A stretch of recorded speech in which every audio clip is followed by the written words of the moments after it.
Hi, everyone, and welcome back to the Dirty Chai Club. Thank you all for being here.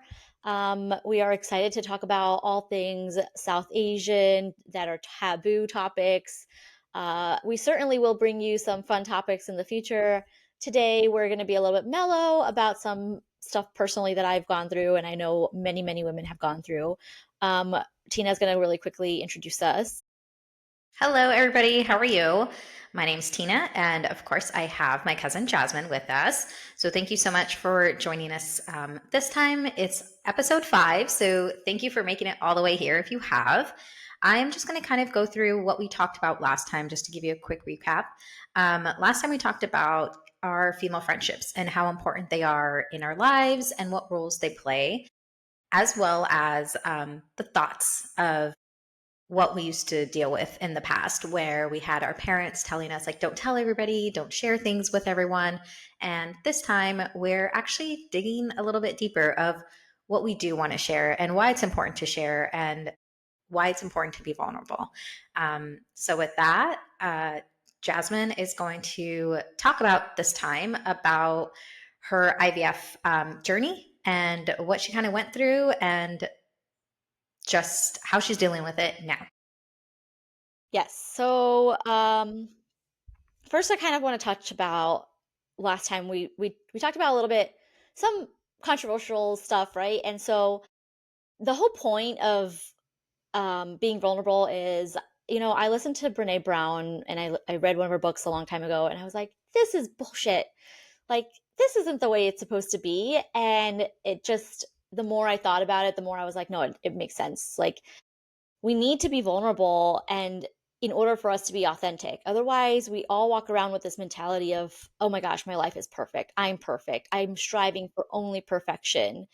And it's a huge load, like personally on myself to have that mentality, right? And I know it's the same way on other people. And just thinking of that of yourself, it's also you're kind of pushing that pressure onto other people around you too, like your kids, your family, your husband, your all your whole network. You're like pushing that thought of perfection on everybody. So if you're vulnerable and you talk about your downfalls or you talk about what's making you feel either like shame or just lost or any of those things, or just things of things like I can't even say. So for example, like saying I love you, right? That's vulnerable, right? Yeah, And that's 100%. vulnerability at its like rawest. So um in my opinion, that's why I believe vulnerability is so important to our lives these days. It's in order to stay authentic, and it's order to stay grateful as well for the things that you do have and the things that you can control. Because in this world, we're all dealing with something, Yeah. You all of never us. know what anyone's going through. And sometimes, unfortunately, there's a lot of those cases where, social media plays such a huge role where you see someone and they're like happy go lucky, and these posts are like the family's thriving and they're going through all these things. And you're like, oh my God, that's an amazing family. I want to be a part of it. Or that's a great friend group or whatever that person's going through. You're like, I want that life. Right. And a lot of celebrities go through that, I feel like. Right. And then you hear like, oh no, like they're having their sad moments or they're going through depression or they're going through something financially, and you never know what's happening. And I think that's why it's important to kind of share that side of what really is happening in someone's life. It could look very different on the outside, but truly what's going on is very different, and to give people grace when they're coming to that, when they're vulnerable in that as well. Yeah. So with that in mind, and we're gonna get off our soapbox about Yeah. being vulnerable.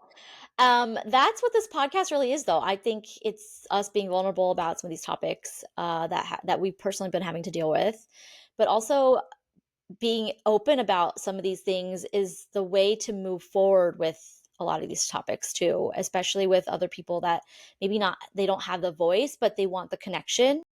We're here to help offer that. So, um, one of the things that I went through recently, I want to say recently, but it feels like it's been ages, just because when you're dealing with toddlers, every day feels like it's 1,000 days long sometimes. So I lived a lot of life this weekend. So one of the things that we dealt with, my husband and I, was fertility. And we went through that for many, many years. Um, and it's expected to have kids right after you get married, usually, right? Especially in our culture. We got married when we were relatively young. I say relatively young, but it's also relatively old. It just depends on what generation you're talking Yeah, to. definitely. I feel like you were Uh, relatively young, but you yeah, know, yeah.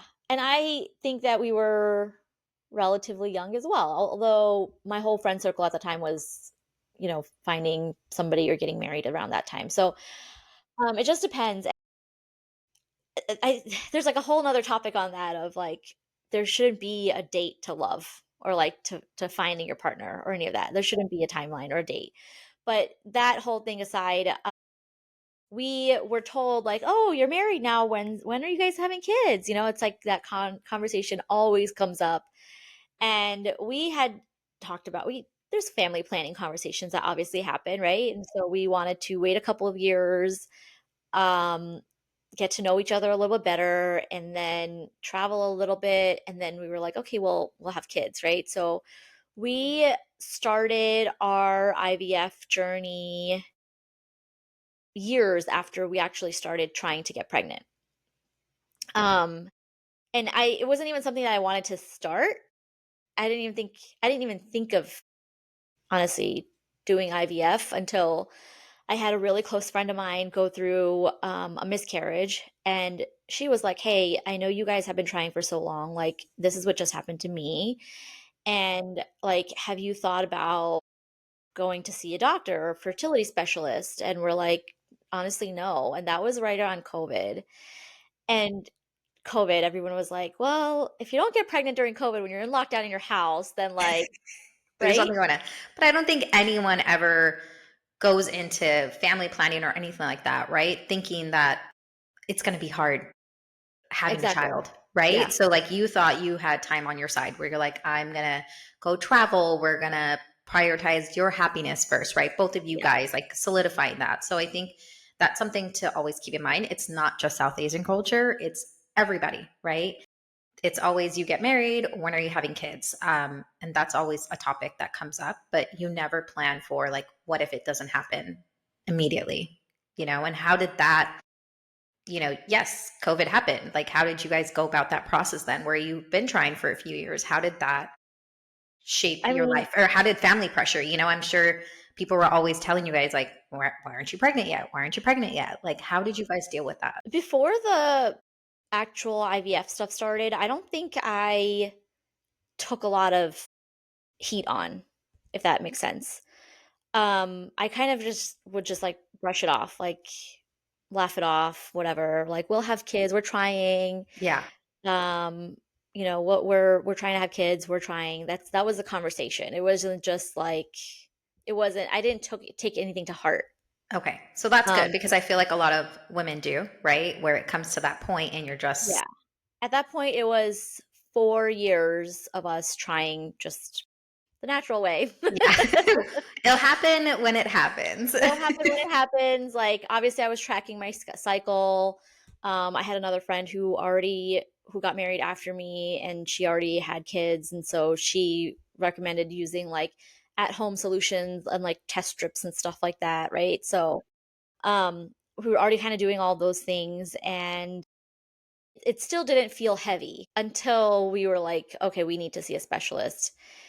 And until the specialist was like, well, you have unexplained like infertility.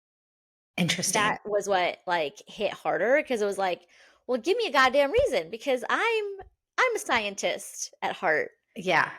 I bake with chemistry. That's how I cook, bake, everything. Everything is science to me. I Yeah. still have that mindset of when I was in growing up in school of it's science. So um that was what like started to hit even more, and then you start introducing hormones to the mix Yeah. and you just lose your shit. How did the family take it? Like your in laws, your parents, obviously other people were supportive or might not have been, but how did they take it that like you had to go on this route of IVF, that you couldn't get pregnant naturally? Or, you were trying, but it just wasn't happening. Honestly, I really don't know the conversation so much on Minish's parents' side. It Uh-huh. was just "Oh, how can we help you?" But then also they don't know how to help you, and we don't know what help to ask for. Right. It's very Um, hard. yeah, and it was just like a for my mom too, it was "Oh, like I'll back off from asking you, I guess." Yeah, Like, that I was their level of support was, when they found out when my mom found out, her level of support was "I'll just back off from asking you anything." I remember that. And I think you and I had that conversation too, because I remember telling my mom, like, this is the journey she's going to be taking. And I don't know if you remember, but it was when my mom started looking into it. Remember, where it was like, what can she eat? What's going to help in this process to kind of go along? And I was like, why is your mom? And my mom had asked your mom, like, are you helping her? Like, what's going on? And she was like, nothing. Like, I'm not asking questions. I have no idea where she is in this process. And my mom was the one who was like, no, like, how is it going? What are you eating? Like, what can you eat better? And I Yeah, think, again, it comes back to when we talk about our parents growing up, I guess you can say, in a way. It's like my mom stepping up to that plate of just like, what can I do? And reading about it, right? Because to her, you're a daughter as well. It's not like you and I are any different. So for her, it was like, how can I help? And, those are the things where I'm like proud of my mom for taking those steps. And I'm sure it's not easy because a lot of in our culture, you don't talk about infertility. It's just like, "Gavite na to you." Like, sorry guys, translating. Like, how did it not happen? Like, how is it not happening, right? yeah, And I don't think a lot of people realize it's like not just your body, it's what you're eating, what environment you're in, the stress levels you're in. A lot of it takes you have to take a lot of that into consideration. I'm sorry, but like it kind of is in that way. And it's definitely hard to talk about, I feel like, in those moments. Did you ever feel like you weren't supported when you were talking about your fertility struggles and stuff like that, like with the community, with family members, or just people in general? Like, how did you feel that was affecting you emotionally, physically, when you started your journey of IVF? I don't think I felt unsupported, and I don't think I don't remember feeling judged. Okay. But I also didn't feel support either, if that Okay. makes sense. So, Yeah. it's hard to explain it. So we were just kind of there going through this, and everyone kind of just tiptoed around it. Yeah. I mean, I get Um, that, right? Because you don't know, is this round going to work, or is yeah, this round not going to work? What are you going to yeah, go through, right? And I think yeah, that's something that's a little bit harder to maneuver when you don't know what's going on. yeah. Um, I know people who have gone through it, right? But also seeing like the downside of just fertility struggles in general, like not going through the IVF part. And it's hard. You kind of tiptoe because you're like, are they in the right fields? Like, do you want to ask, are you pregnant? Like, are you pregnant yet? Right. So I think there's always that.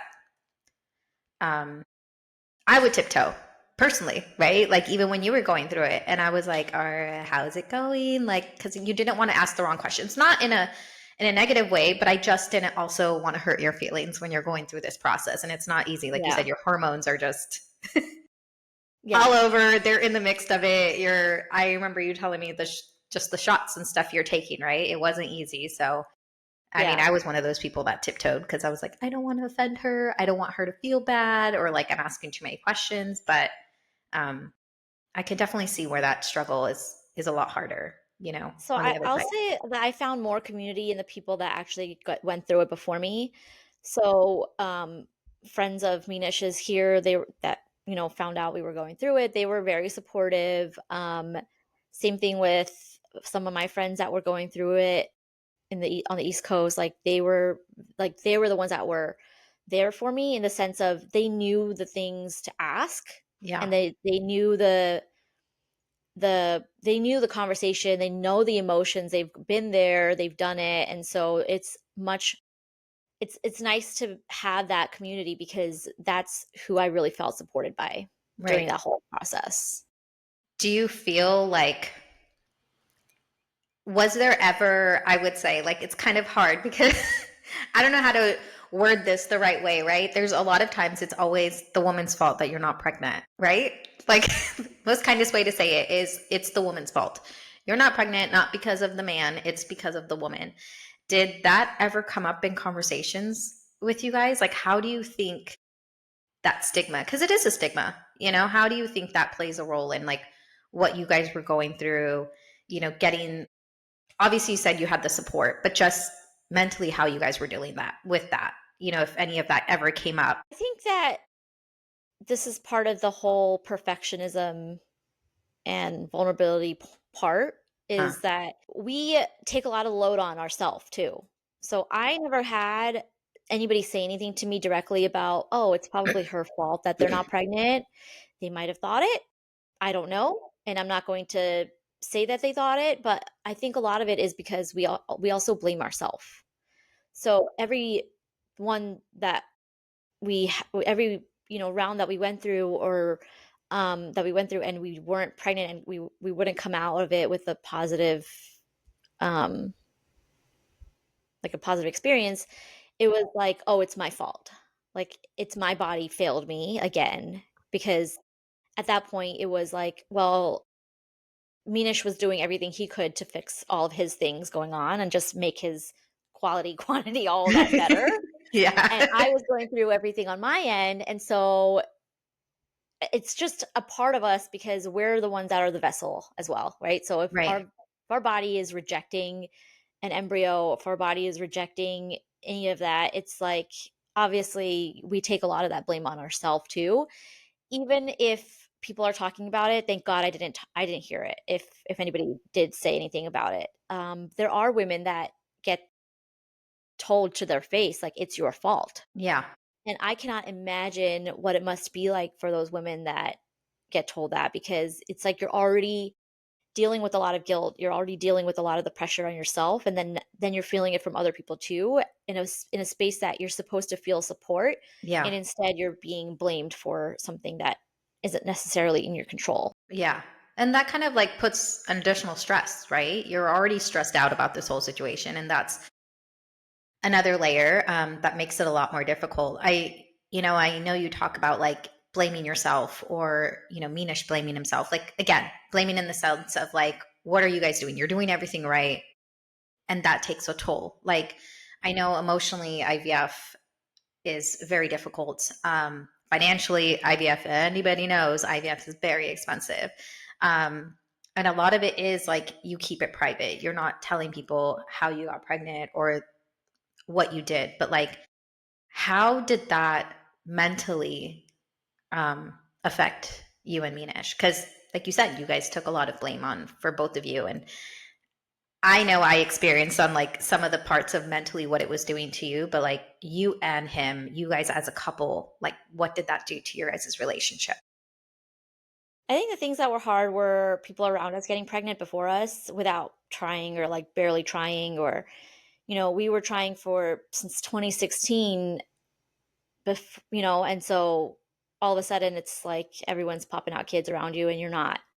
And so that part mentally takes a toll because you're happy for them, but you're also like, why not me? Right.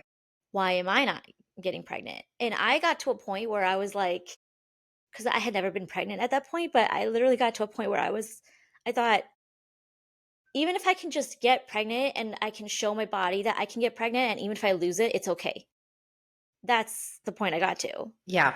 Because I hadn't had a miscarriage, thank God, knock on wood. Yeah. Um, but that's the point I got to, because I was like, I just want to at least experience even like a minute of what it feels like to be pregnant.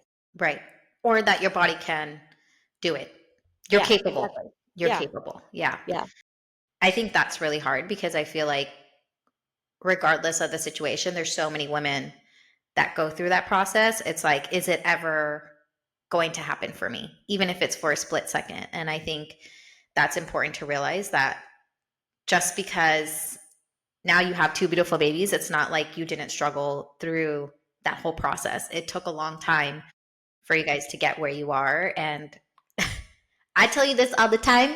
You got a great husband who's supported you through everything. And I think because you guys were still solid, regardless, like you said, everybody has, you have problems, right? You're going through something so difficult, but like you guys were there through that whole process. And I think that plays a huge role that he was equally invested. Like, whatever needs to be done, like, we're going to do this together. And you guys were a team. And I think whatever anyone might be saying in the background, because it was just you two against it, it was like, yes, it might have affected you, but not as much, because you guys had these blinders on of like, this is what we need to do for ourselves, Mhm.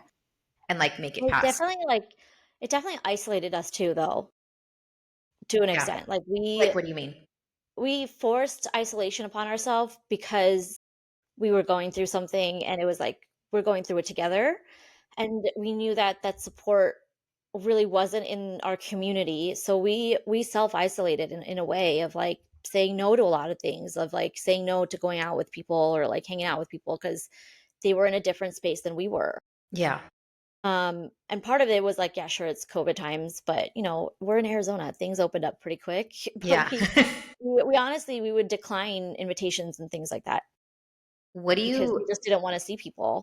Yeah, what do you wish more South Asian families like understood about this emotional journey that IVF infertility kind of takes you on? I wish in general that people were more cognizant of the physical toll it takes on people, because physically, women, and there's some men have to go through with this too, right? There's a lot of hormones involved that you Yeah. have to inject, and you have to understand that hormones mean emotions, period.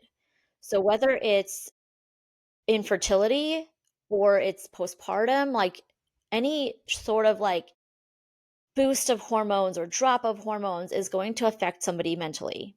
That's just how science works. And so that part I wish not only South Asians, I just wish all people would understand a lot more and were a lot more sensitive about. And therefore more sensitive about the people going through that journey, right? So if you have somebody that that's around you that's going through, like, an infertility journey, for example, and you have you like, for example, I'll just say this, like, let's say somebody, a close friend of yours, is going through infertility, and you're also trying to get pregnant. And you know what? If you get pregnant, great, but don't throw it in their face. Yeah. Damn. So I think that it's Yeah. important, and It's important. Yeah. it's important so that that way they can feel like you're there for them, but they can be happy for you on their own time Yeah. and on their own space, like, in their own processing space, right? Because if you're just gonna throw it to them in, like, a public space, you're just gonna, you know, tell them it, like, face to face, they're not gonna have the time to process not only their grief, but your happiness, and that's two, like, polar opposite emotions that somebody has to process, Yeah. and then now you're forcing them to process that in front of you. Yeah. And I think that's truly important. What you're saying is that it's not that you're not happy for that person. You are, but you also are a little bit sad that that person is not you.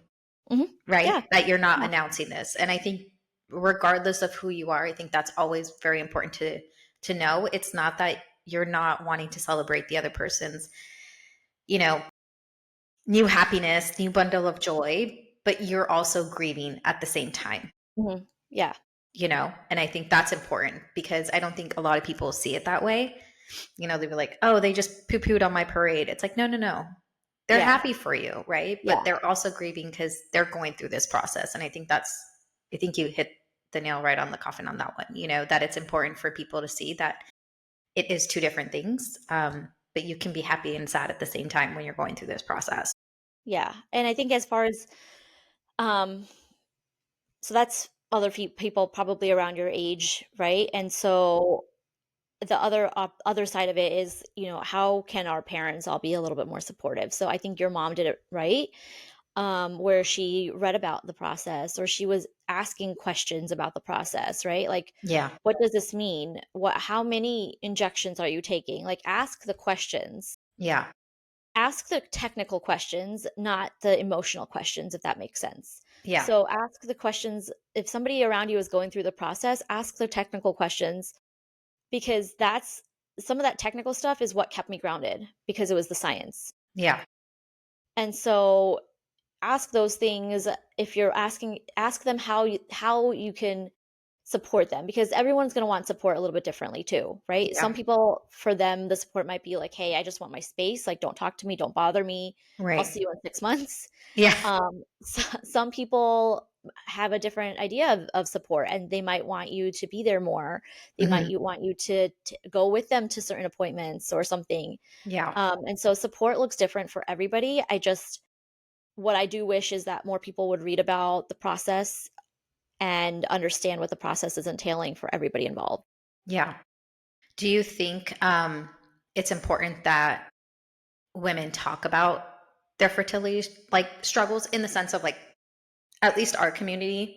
I say that because, when mom found out you were going through this, we also, you're aware, we've had family friends that have gone through that same process. And I think that's what kind of opened her eyes up a little bit more, that it was like, oh, it's one person going through that. Oh, we have somebody else going through that. Oh, we have something immediate family member going through that. And it wasn't until they all started talking about it that it's like her mind started going into like, this is more common than not, especially nowadays, it's more common than not. Um, do you think that's making a difference in our community as more women are talking about it? I think so. I think it's making a huge difference, and like I said, that's how I felt. Where my support came from was the people that were talking about it. Yeah. The people that did come to me and were like, "Hey, I know you're going through this, and I just want to let you know I went through it too. So I'm here for you if you ever want to talk or just cry or just need a hug or whatever." And I'm not a hugger. Yeah. No, you're not. So those people I felt more support from, the people that were willing to talk about it. And so I'm out there, like I'm one of those people that want to talk about it. But there's also something I think that's really important to keep in mind is knowing that everybody's journey is going to be different. So somebody might go through no rounds, but they still technically had a fertility journey, and some people might go through 10 rounds and have a different fertility journey. And it's important to understand that both journeys are different and not the Mhm. same. Yeah. Um, it's like any other struggle that somebody has, like whether it's in life, right? Like a job journey, it's like jobs, like marriage, anything, right? Like there's no comparison of levels. And I think when people try to do that, you're minimizing other people's experiences, Mhm. whether they had a longer experience or worse experience or uh shorter experience, whatever. By comparing it as the same, you just have to know it's not the same, Yeah. and like It's have that understanding of it's not the same, right. because otherwise you're making people that don't understand what the struggle is think that, oh, it's all the same, and it's not. Yeah. It's absolutely not. It's not. And I mean, I think that's something that's super important to understand is sometimes, women are not just doing the full IVF process, right? There's women that are going through struggles of like, should I freeze my eggs? Like maybe they're single, and they're like, I don't want to start a family right now. Or there's couples that I know that are a couple and they're like, well, we don't want to have kids right now, but we want to be able to have the options, 5 years down the road or whatever the case may be. And they're still going through that, right? Where they're not even able to like retrieve the eggs and they're going through that struggle where it's not that whole process. So I think it's important to know that everyone might be going through some type of this process, but like you said, their struggles are a little bit different. Um, and they might not make it through the whole process, but it's to just have that open line of communication. What would you say or like advice would you give for someone who's starting their journey Gosh. and feeling like, alone or overwhelmed? Like, what's a piece of advice you would give to someone? So there's a book that I read that I loved, and I still go back to that book, but especially because of what that journey stands for, right? That journey is like you is a starting point for a family, right? It's you having kids, having a higher purpose in your life, that kind of thing, right? So if you're really just starting out that journey, and throughout your journey, I highly recommend reading The Alchemist. I think it's Paulo Cone or something. I can't remember. Oh, and of course I can't find it now. Oh yeah, okay. Paulo Coelho, but you've probably heard of the book, okay? Yeah. So it's a really great book, and it's a reminder of everyone is at a different spot in their journey, and what's meant to be will be at the end of it. So I highly recommend reading that book, and I highly recommend finding somebody that has gone through it before, and talking to them. Whether you know them or not, you're going to have that commonality. And that part of the piece is what we were talking about in the beginning of this episode about being vulnerable, because being vulnerable in any sort of journey that you're going through is going to inherently cause you to create a connection with somebody else Yeah. Find a community basically and that find you a can. community. Yeah, Yeah. exactly. And it And can be so anybody.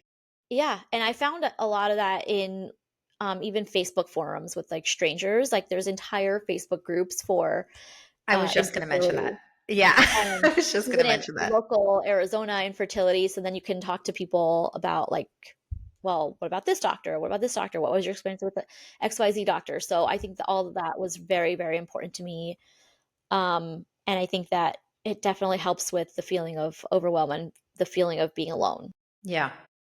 I know it sounds like, this episode is like poo-pooing on everything, like just the struggles. But I kind of want to bring in a happy moment. You went through this cycle. Um, it worked. What was your guys' initial reaction? Getting the results. I just want to know, like, the feeling. Like, did it feel like finally, like you conquered it, or like what was that initial, like, getting that result? I guess you could say. So so they say, like, when implantation happens, you feel a pinch, Uh huh. and I could swear to you, I felt 2 pinches happen before I even took a test or any of that. And so I kind of had a feeling like, "Okay, it worked this time." But I also had that feeling many, many times before that. But yeah, that time, and then when you take the test and there's a line that's positive, right? Then you're like, "Oh my gosh." And at that point I was like, "I cannot wait. Cannot hold it in."